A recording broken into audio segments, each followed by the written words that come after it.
Coulomb's law में हम force को ड्राइव कर रहे हैं और फोर्स को ड्राइव करते हुए हमने देखना है कि के हमारे पास किस तरह से हम इसको मैथमेटिकल फॉर्म में लिख सकते हैं, इसकी क्या कंडीशंस हैं। यानी के की डिपेंडेंस दरअसल ये है कि अगर दो चार्जेस हमारे पास मौजूद हैं, जो हम डिस्कस कर रहे हैं यहाँ पे कि हमारे पास दो पॉजिटिव चार्जेस हैं, इन दोनों चार्जेस के दरमियान में ये कौन सा मीडियम है जो हमने रखा हुआ है, इस मीडियम पे इस के मैथमेटिकल फॉर्म की डिपेंडेंस है। यानी अब यहाँ पे हमारे पास दो कंडीशंस हो सकती हैं। पहली कंडीशन हमारे पास ये है कि दोनों चार्जेस के दरमियान में फ्री स्पेस मौजूद है। अगर फ्री स्पेस मौजूद है तो हम इसको कैसे मैथमेटिकल फॉर्म में लिखेंगे, ये पहली कंडीशन। और दूसरी कंडीशन ये है कि फ्री स्पेस तो हर जगह मौजूद है ही है, फ्री स्पेस के अलावा कोई और मीडियम मौजूद है। यानी फ्री स्पेस तो हर जगह है, आपको पता है कि हर जगह पे आप जहाँ भी इसको डिस्कस करेंगे वहाँ फ्री स्पेस तो होगी ही, लेकिन फ्री स्पेस के अलावा अगर कोई और मीडियम है, जैसे कि हम यहाँ पे डिस्कस कर लेते हैं कि वाटर मौजूद है या फिर यहाँ पे ऑयल मौजूद है, अगर ये कंडीशंस हैं तो हम कैसे मैथमेटिकल फॉर्म में लिखेंगे। सबसे पहले हम यहाँ देखते हैं कि दो चार्जेस के दरमियान में हमारे पास फ्री स्पेस है, तो इस स्पेस को हम जो ये चार्जेस के दरमियान में है, कोई सेपरेटेड बाय आर डिस्टेंस से ये चार्जेस हमने रखे हुए हैं, दोनों पॉजिटिव हैं, तो दोनों एक दूसरे पे रिपल्सिव फोर्सेस लगाएंगे। ये कोई चार्ज Q1 है और जो रिपल्सिव फोर्स ये एक्सपीरियंस इसने की है वो F12 है। ये कोई चार्ज Q2 है और जो रिपल्सिव फोर्स इसने एक्सपीरियंस की है इसको हम कह रहे हैं F21। तो ये दो फोर्सेस यहाँ पे हैं और अब इस मीडियम का रोल हम डिस्कस करने जा रहे हैं। इसका रोल बेहद इंपॉर्टेंट है। यानी अगर यहाँ फ्री स्पेस मौजूद हो तो आपने फ्री स्पेस के केस में के को ओपन करना है, K is equals to 1/4 pi epsilon not.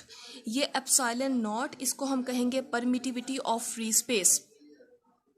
Permittivity का वर्ड निकला है परमिट से, यानी परमिट का मतलब होता है to allow, permittivity of free space, to allow something, ठीक है। परमिटिविटी का वर्ड निकला है परमिट से और परमिट का मतलब होता है टू अलाउ, किसी भी चीज़ को इजाज़त देना। अब यहाँ पे केस ये है कि ये दोनों चार्जेस के दरमियान में जो फ्री स्पेस मौजूद है, क्या ये फ्री स्पेस इन दोनों फोर्सेस को कितना कोऑपरेट कर रही है इन दोनों फोर्सेस के साथ कि ये फोर्सेस एक दूसरे पे ये चार्जेस लगा सकें। तो ये असल में हम डिस्कस करते हैं परमिटिविटी के साथ में। तो परमिटिविटी का वर्ड निकला है परमिट से और परमिट का मतलब होता है टू अलाउ समथिंग, यानी यहाँ पे फ्री स्पेस कितना अलाउ कर रही है इन चार्जेस को कि एक दूसरे पे ये फोर्स एक्सर्ट कर सकें। याद रखिए, आप एप्सिलॉन नॉट को जब ओपन करेंगे तो इसका आप इसको लिख सकते हैं एज 8.85 मल्टीप्लाइड बाई 10⁻⁻12। ठीक है, ये इसके आप न्यूमेरिकल वैल्यूज़ हैं जो आप यहाँ पे याद करेंगे और ये होगा कूलम स्क्वायर पर न्यूटन पर मीटर स्क्वायर में। ठीक है, ये इसके ऐसा यूनिट्स हो जाएंगे। तो ये आपने वैल्यू जब यहाँ पुट करनी है इस जगह पे, हमारे पास केक में हम वैल्यू आ जाएगी 4 pi multiplied by 8.85 multiplied by 10⁻⁻12। इसको आप सॉल्व करेंगे इस पूरी फॉर्म को, तो हमारे पास आंसर आ जाएगा 9 multiplied by 10⁹ newton metre square per coulomb. तो ये हमारे पास के होगा in case of free space, अगर हम यहाँ पे इसको एज फ्री स्पेस ओपन करते हैं। और इस के साथ अब मैं फोर्स को लिखने जा रही हूँ। फोर्स हमारे पास जो रिपल्सिव फोर्स है वो लिखी जाएगी F इज़ इक्वल्स टू, मैंने यहाँ पे जनरल फोर्स कर दिया, यानी इसको मैंने F12 या F21 की केस में नहीं लिखा। तो जनरली फोर्स आप लिख सकते हैं K Q1 Q2 by R square.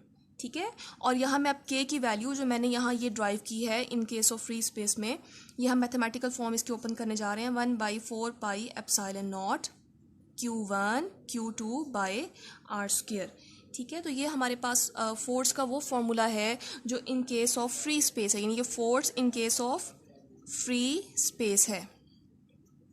अब हम इसकी दूसरी कंडीशन की तरफ मूव करते हैं, जहाँ पे मैंने आपसे कहा कि कोई और मीडियम है, यानी फ्री स्पेस तो मौजूद है ही है, अब फ्री स्पेस के अलावा कोई और मीडियम जैसे कि वाटर या ऑयल इन दो चार्जेस के दरमियान में आ गया है।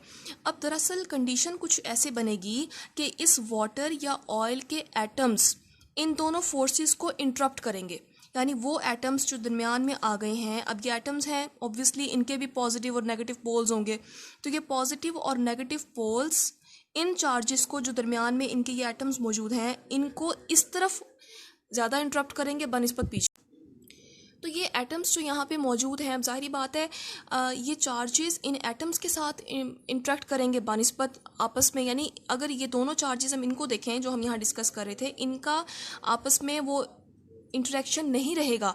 ये चार्ज इन एटम्स के साथ इंटरेक्ट करने की कोशिश करेगा और ये चार्ज इन एटम्स के साथ इंटरेक्ट करने की कोशिश करेगा, यानी आपस में इनका इंटरप्शन जो होगा उसके रिस्पॉन्सिबल ये एटम्स हैं। तो इसीलिए याद रखें कि ये फोर्स ज़ाहिरी बात है फिर वीक हो जाएगी as compare to the free space. यहाँ पे फ्री स्पेस में कोई ऐसा इंटरप्शन नहीं थी जैसे कि हमने यहाँ देखी है।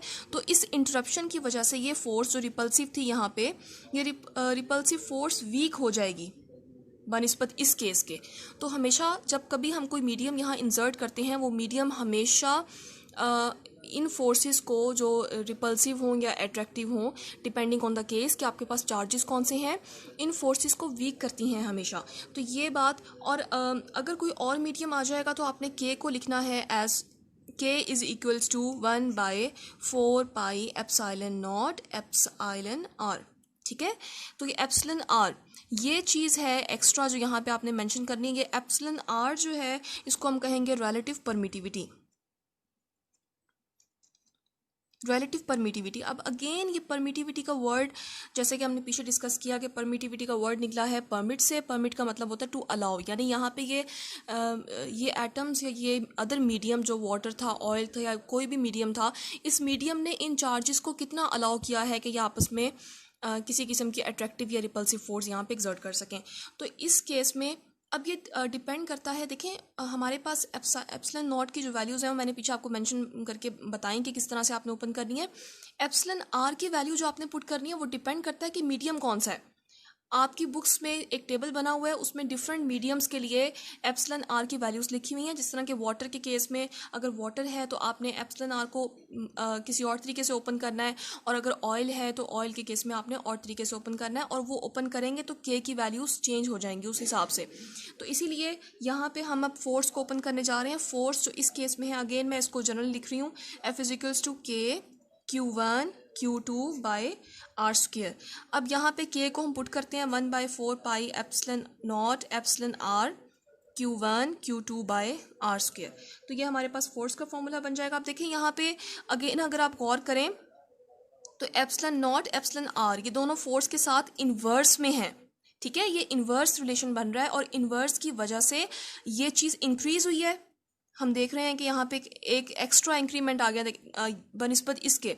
यहाँ पे एप्सिलॉन नॉट के अलावा एप्सिलॉन आर भी आ गया। तो एप्सिलॉन आर के आने की वजह से ये फैक्टर इंक्रीज हो गया है, और इंक्रीज होने की वजह से इस फैक्टर ने फोर्स को वीक कर दिया है या रिड्यूस कर दिया है as compare to the free space. तो हम हमेशा ये बात याद रखेंगे कि force will weak as compare to the force of free space. तो यहाँ पे हमारे पास एप्सिलॉन आर की वैल्यूज़ आप याद करेंगे। इन केस ऑफ वैक्यूम हमारे पास एप्सिलॉन आर की वैल्यू होती है 1।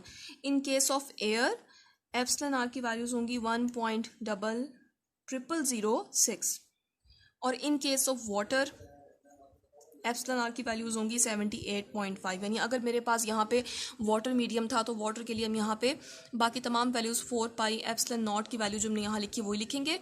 एप्सिलॉन आर की वैल्यूज़ फिर हम पुट करेंगे 78.5 और उसके बाद सॉल्व करेंगे, यानी फोर्स फिर आप ओपन करेंगे 1/4 पाई एप्सिलॉन नॉट की वैल्यूज़ हैं 8.85 मल्टीप्लाई 10⁻⁻12, और अगर वाटर था तो 78.5, और फिर Q1 जो भी वैल्यूज़ होंगी Q1 की, Q2 की और R की वो हम यहाँ पुट करेंगे। तो यहाँ से फिर हमारे पास फोर्स आ जाएगी जो फोर्स ऑफ अदर मीडियम होगी,